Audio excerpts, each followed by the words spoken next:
Sveiki, bob.lt elektroninė parduotuvė ir šiandieną trumpai apžvelgsime kompresorinį turistinį šaldytuvą, puikiai tinkantį automobiliams ar kitoms transporto priemonėmis. Šis yra 35 litrų, turi ratukus gale, rankeną gale, taip pat rankeną priekį, patogesniam transportavimui.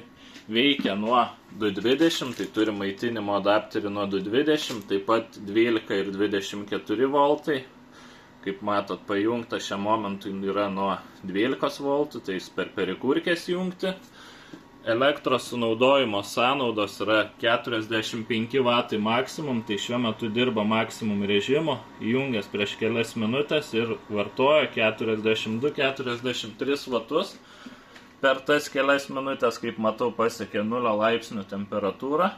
Sekančiai sekcijai turi 5 laipsnius. Tai toks vat nedidukas, atidarom vidų ir viduje turim dvi sekcijas, tai šitoje pusėje gali šaldyti iki -20 šaldymo kamera, taip pat šitoje sekcijoje gali šaldyti iki 3 laipsnių berods, kiek pamenu. Kas yra patogu, tai turit tam tikras dvi sekcijas, vienoje galite šaldyti visiškai ledinį maistą, kitoje šaldyti paprastą maistą, kuris greitai genda.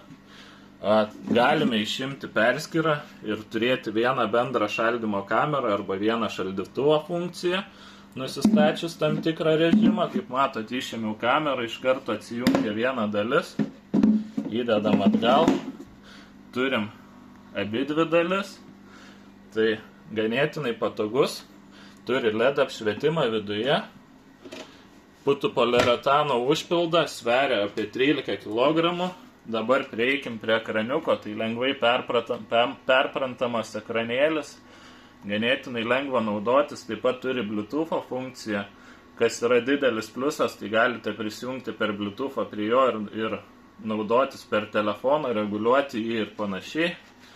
Dirba ganėtinai tyliai, tai šiam momentui yra įjungtas ir to garso labai mažai. Tai ką domina šis šaldytuvas, taip pat turėsime ir kitų litražų, didesnių variantų. Šias prekes rasite bob.lt. Ačiū už dėmesį.